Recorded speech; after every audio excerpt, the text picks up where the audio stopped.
इस वक्त की सबसे बड़ी खबर है, देश के शिक्षा मंत्री धर्मेंद्र प्रधान ने आखिरकार आंदोलन के 36वें दिन इस्तीफा दे दिया है। प्रधानमंत्री को लिखे पत्र में उन्होंने कहा है कि हम युवाओं का सम्मान करते हैं। जिस तरीके से ये आंदोलन चल रहा था, मुझे डर था कि कहीं युवा जो है दिग्भ्रमित ना हो जाए, तो युवाओं को देखते हुए हमने ये इस्तीफा दिया। उधर देखिए, कॉकरोच जनता पार्टी की जो संस्थापक है अभिजीत दीप्ते ने कहा है कि झुकाने वाला होना चाहिए, दुनिया तो झुकती ही है। और उन्होंने कहा है कि इस्तीफा देर आए दुरुस्त आए, मगर चलिए आखिरकार इस्तीफा देना पड़ा है धर्मेंद्र प्रधान को। और धर्मेंद्र प्रधान ने भी अपने ट्वीट पे और अपने इस्तीफे में उन्होंने साफ तौर पर लिखा है कि हम तो बस सिर्फ युवाओं का सम्मान कर रहे हैं। उन्होंने कहा जो भी मेरी नैतिक जिम्मेदारी थी और जवाबदेही थी मैंने पूरा किया। मुझे लगा कि छात्रों का जो ये पेपर लीक हुआ था उसके बाद पूरी तैयारी की गई थी कि लाखों छात्र हैं उनका जीवन बर्बाद ना हो, तो उसके लिए उन्होंने पूरी तैयारी की थी। मगर इसके बावजूद भी अगर युवाओं को और छात्रों को लगता है कि हमारी विफलता रही है तो हम उनका सम्मान करते हैं। उसके बाद उन्होंने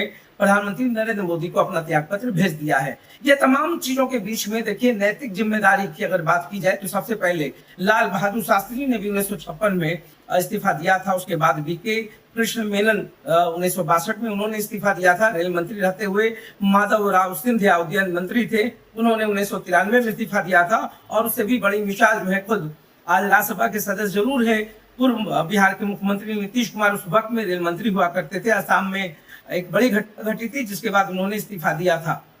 इस पूरे प्रकरण में देखिए, पूरा जो आंदोलन था, मैं पहले भी कह रहा था कि अकाउंटेबिलिटी तो फिक्स करना पड़ेगा। ये बहुत बड़ा आंदोलन था, जंतर मंतर से इसकी शुरुआत हुई। सोनम वांगचुक जैसे लोग जो है आंदोलन में शामिल हुए, कई दिनों तक भूख हड़ताल पे रहे।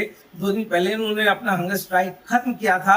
मगर कॉकरोच जनता पार्टी के जो संस्थापक हैं अभिजीत दीप्ते ने साफ तौर पे कहा था कि जब तक धर्मेंद्र प्रधान का इस्तीफा नहीं हो जाता है वो झुकने वाले नहीं है। देखिए, पेपर लीक मामले में बहुत दिनों से इस अकाउंटेबिलिटी को फिक्स करने की बात की जा रही थी। हालांकि कई अधिकारियों को बर्खास्त कर दिया गया। एनटीए में नरेंद्र मोदी ने काफी कड़े एक्शंस लिए और पीएम ने तो स्पष्ट तौर पर कहा था कि अब फास्ट ट्रैक कोर्ट बनेगा, 1 से 10 करोड़ का जुर्माना होगा, 10 साल की सजा होगी। उन्होंने नए नियम लाए थे। मगर ये जितना भी घटनाक्रम हुआ है, 36वें दिन जब खुद लगा शिक्षा मंत्री को कि आंदोलन काफी विकराल होता जा रहा है। जंतर मंतर से शुरुआत हुई, पूरे देश भर में चला। बिहार में तो व्यापक असर आज भी देखने को मिला।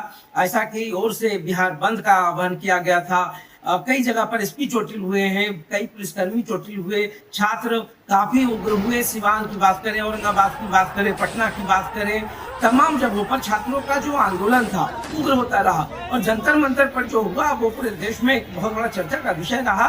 सैकड़ों छात्र पीटे गए तो कई पुलिसकर्मी भी घायल हुए। दोनों तरफ से पत्थर चले। ये आंदोलन काफी उग्र होता जा रहा था। छात्रों का लगातार वहां पर जमे होना भी एक तरीके से बहुत बड़ी मुनादी थी। और इस पूरे छात्रों का जो ये प्रोटेस्ट था या जो युवाओं का प्रोटेस्ट था, उसके लिए सरकार तैयार थी कि बातचीत से समाधान निकाला जाए, मगर बहुत देर हो चुकी थी। मगर चलिए, आज से 29 साल पहले धर्मेंद्र प्रधान इसी पेपर लीक के मामले में कभी उड़ीसा में प्रदर्शन किया करते थे।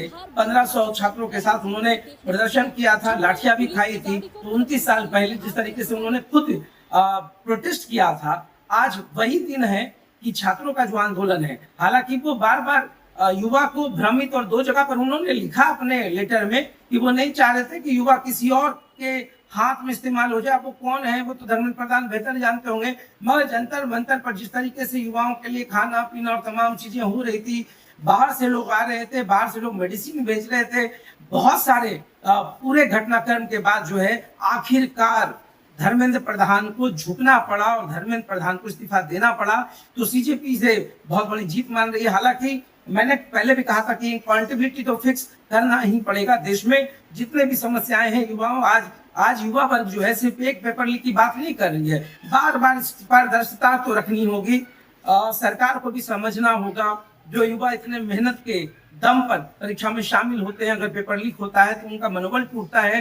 कई छात्रों ने खुदकुशी की थी, जिसके लिए सोनम वांगचुक ने कहा भी था सरकार से कि उनको मुआवजा दिया जाए। तो ये तमाम बड़ी घटनाक्रम हो चुकी है। अब इस आंदोलन का क्या रूपरेखा होगा, तो मुझे लगता है धर्मेंद्र प्रधान के इस्तीफे की बात हो रही थी, उन्होंने दे दिया।